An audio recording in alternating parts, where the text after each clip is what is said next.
Ashley Hurd is the founder and CEO of The Manager Method. She is a podcaster. She is an author. Her newest book is The Manager Method, a practical framework to lead, support, and get results. Welcome to the show, Ashley. Thank you so much. Great to be here, George. Yeah, excited to have you on. Tell us a little about your personal life, some more about your work, and what motivated you to write the book.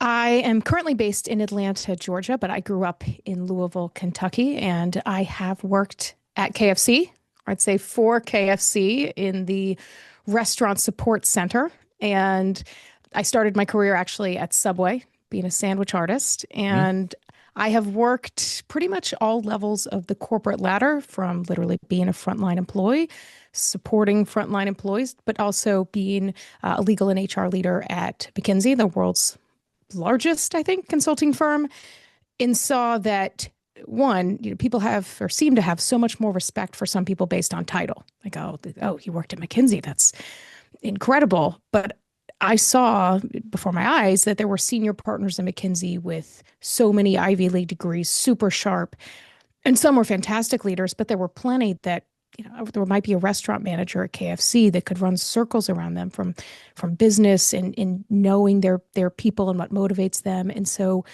I did see that when you're a people leader, you have so much more in common, whether you're working with frontline employees in healthcare, your first line manager through a senior executive. And so I created the book based on a simple framework of what managers can do in any situation, and knowing that there's so many people managers that never get any sort of formal training. And Manager Method as a business, we do provide that. But from a book, it helps give people the tools that so many go their whole careers without ever getting. It's not obvious. It's not common sense, Ashley. We're not hardwired. We're not. And unfortunately, the way it tends to work is someone's really good at their job. So top leadership or their boss or someone says, this person's great. We're going to promote them, make them a manager. They're going to teach everybody else how to do it. Win, win, win, win, win. Until then, that person, especially if you're coming from a function like sales, where you are very much literally stack ranked against your colleagues, you're often trying to silo your best ideas and your success. But no matter what your role is, you're flipping and you realize, one, it's a lot different to teach and coach and manage others to do a job as opposed to doing the job. But then aside from all of that, thinking about the work, all of a sudden your best employee needs to take time off. Someone gets sick. They had a pipe leak. Oh, you have to have a hard conversation that the past 5 managers have never had with this person.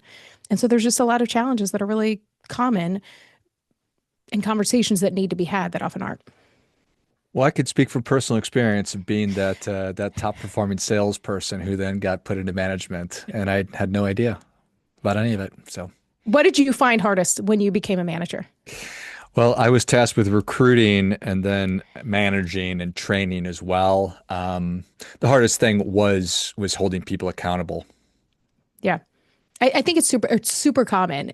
The recruiting one, actually, I just had a conversation the other day that sticks with that is I talked to a manager that was saying, I have to do all this stuff with recruiting. We have a recruiting team, shouldn't they be doing that?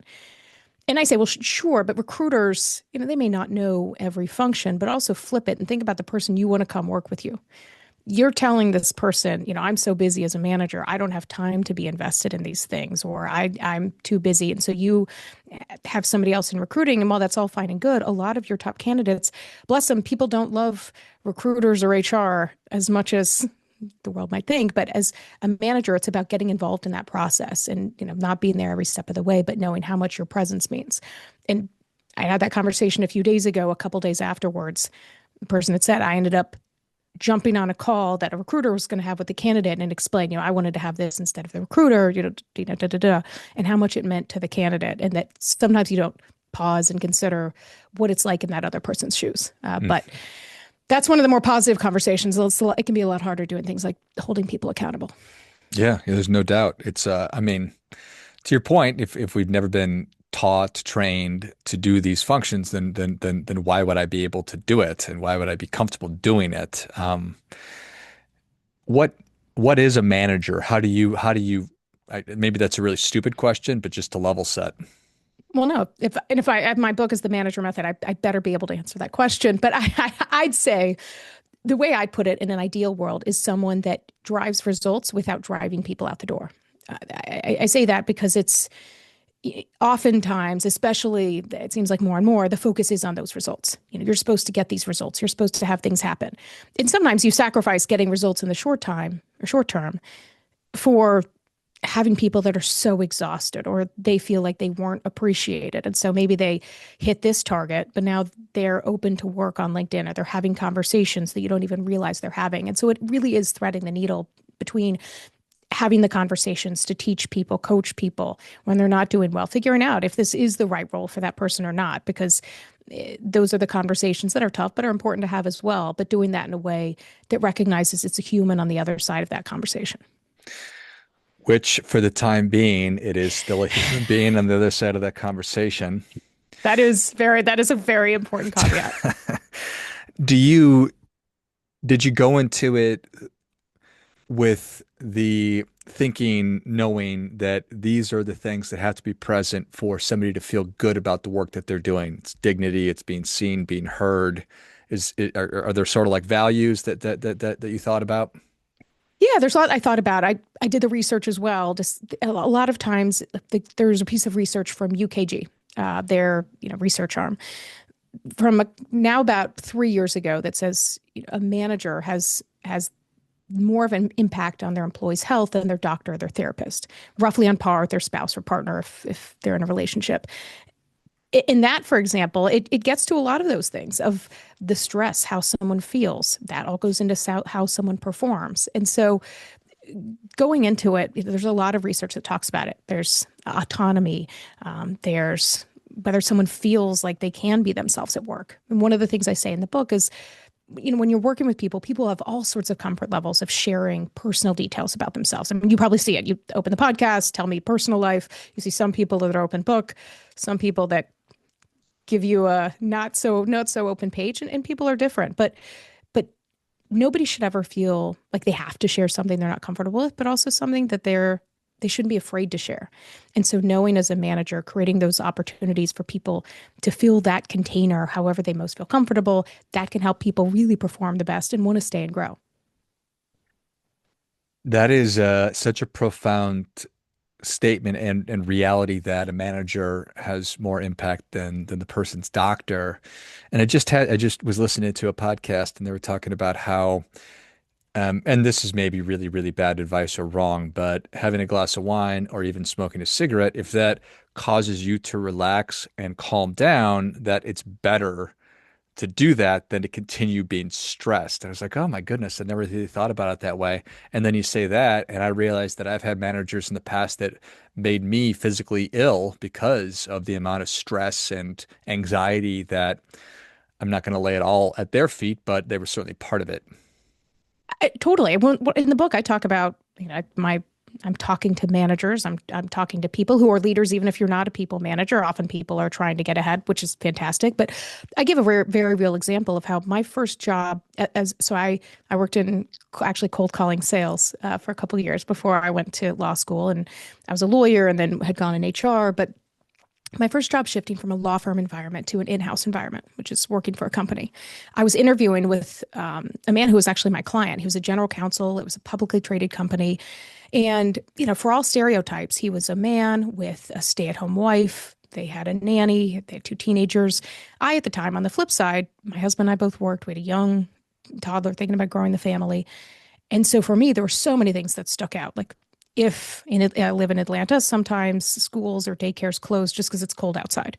So nobody else would say like, oh, you can't get into work. Like it's just cold. Everybody else is at work. It seems like except for me. And so those things are so top of mind, but I would never have brought that up. That's, potential interview. I want to get the job. But in the interview, this future boss, epilogue, he was eventually my boss, but he'd said proactively, there is a pay cut when you go from a law firm environment in-house. Oftentimes consultants may see that type of trade-off as well, go into industry. But he said part of it is a really predictable schedule. You'll work 8 to 5. You're not expected to work at nights on the weekends. We have a lot of fun. You have a lot of opportunity to do what you want. I joined and I became the third lawyer on a team. At the time, there were 7,000 employees, $1 billion company. And I totally worked 8 to 5. I loved it. I mean, I saw a function, legal, which doesn't tend to be a fun function. It can be super stressful. I had such change in my work in my life, and it was literally because of the communication that a leader chose to have. And, there are different realities of different roles, but that was an area that, especially that proactive conversation, changed everything. I mean, I to this day would, walk to the ends of the earth for that manager. And so just showing some of the things, often communication is the biggest key that managers can take. And it doesn't tend to require budget or approval internally. And that certainly makes sense as you describe it. I mean, how many functions does a manager have? Like dozens, maybe hundreds, if not thousands. But when you really boil it down, the critical ones are your ability to communicate, make people feel welcome. Yeah. And it's in that often the communication to me, the mouth is so much more important than the brain. As far as a manager, you feel like, especially if you're managing your peers or you're managing all sorts of functions, you think like, how am I going to know everybody's job? Well, the good news is you're not going to, and you don't have to. And people aren't going to expect that to you. Some might at the outset, like, oh, why is my manager asking me this question? Shouldn't they know? But when you explain that in a way, say, well, I'm asking you because you're the expert. And there's certain things I can control. There's certain things I'll know. But I also want you to have free reign over this. I want to learn things from you. There's things that you can say that show yourself as credible, but also give your team members opportunity to really own their experience. And it can completely change the experience for yourself and for your team members in their careers. And every conversation that we have is potentially unique. And well, they're all unique, but at the same time, they're universal rules and frameworks that you've talked about. Yeah. So in my book, I give a 3-step framework because I want to be realist. People may take 3 words out of my book, maybe 4 or 5 if I'm lucky, but a 3-step framework I call pause, consider, act. And this is literally the idea that you pause because often you have a gut reaction. Like your manager, someone makes a mistake. You are so pissed. You might be. But you got to pause to not just react, but have a response. So some of it's pausing. Sometimes that's literally a second. Sometimes that's a few days or longer. And then consider, which means think about the other person on the other end of this conversation or persons. Put yourself in their shoes. What are questions you'd want to be asked? Whether it's performance. Oftentimes there are questions to be asked before you come in with assumptions. Sometimes I say, think about a loved one. I think of my late grandmother, Gigi, who lived a wonderful life to 96 years old. And so in very real situations, I would think, okay, well, Gigi wasn't perfect. If she made a mistake, how would I want that conversation to go? It probably wouldn't be the coming in hot instinct, but then also to act. Because one other trap that managers and everyone tends to fall into is you say you're going to do something, you mean to do something, and then a day, days, week go by, then you never get back to it because you feel like it's been too late. And so this framework that while it's now coming out in the book that's out, but also as I've talked about it before, I've had individuals come up and say, this, I think about this as a people leader with my team, but I also think about it with how I parent or my relationships. And, however people find it useful, the manager method really focuses on the work context. But I say that the most valuable step of the 3 is often to pause because, we're generally trying to rush ahead, whether it's look like an expert or just get through the day. That pause could be the best time you ever spend. It's interesting, and I completely agree. As a parent, that's what I was just thinking about. The whole pause, consider, and then act instead of just violently lashing out at my 6-year-old because he did something stupid once again. Not that he does, and not that that's a real scenario that's taken place, but you get the idea. Is there one that's hardest for people? Obviously, the pause, it sounds like it makes sense that it's the most important. What have you found people struggle with? I mean, people definitely struggle with the pause, and I have a 11 and 14-year-old, and so I'd love to say it gets easier to pause. It seems to get harder, especially when I now have texts coming in asking me for things. But oftentimes, it really is that consider aspect that as a manager, you're not always thinking about the person on the other side of that conversation. Like I gave the example of when you're hiring a candidate or you're recruiting, think about those people. And I say, you open up a job search. I hear people all the time that, you want to grow your team, but it just seems like another chore as a manager. We said you have a dozen titles. That's the 13th. You're trying to bring people on board. But knowing, let's say you have, you're going to have so many applicants, but let's say you are hiring or you're interviewing, 5, 6 people, sometimes more, sometimes less, but you're generally going to have one of those that ends up being happy at the end of it. Hopefully you and hopefully them, you agree on that. But all of those others, you are the chief marketing officer for your organization. You are creating a candidate experience that they'll talk about, whether they want to apply it again, whether they want to be a customer. And so the considering aspect of putting yourself in their shoes can be so important. And that's one that I think people don't always do when you pause, is to think about other people's perspectives, and one that can be very, very helpful. Yeah, and certainly if we're not in the habit of doing that, then that is a foreign thing and a skill that must be learned. Are these all learnable? I really do think so. And sometimes I will say as a caveat that one trap that organizations generally fall into is you do have these paths. Someone does a job, over time, they either become a manager or they become a former employee. Like there's really not paths. And I am really an advocate of people being able to have a career path that's an expert path or a doer path, or you can train others without managing others. I think that's really important. But for those that are in the role, and a lot of people I know are probably reading the book or looking for resources, listening to this podcast because you want to hear tips. I really think they are, because the most important skills are listening, asking questions. I mean, you heard pause, consider, act. None of those things make you get 3 levels of sign off in procurement. In often the things that you make the most difference, you're creating a culture for your team. And so they really are learnable. And often it's having those common questions to be able to then lead the different personalities, people on your team. There's so much power in a good question. Do you have a favorite or ones that you really like?